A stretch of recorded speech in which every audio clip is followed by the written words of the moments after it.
إنا فتحنا لك فتحا مبينا ليغفر لك الله ما تقدم من ذنبك وما تأخر ويتم نعمته عليك ويهديك صراطا مستقيما وينصرك الله نصرا عزيزا.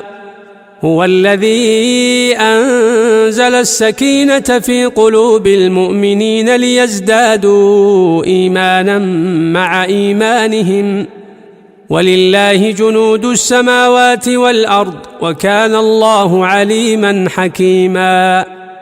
ليدخل المؤمنين والمؤمنات جنات تجري من تحتها الأنهار خالدين فيها ويكفر عنهم سيئاتهم وكان ذلك عند الله فوزا عظيما.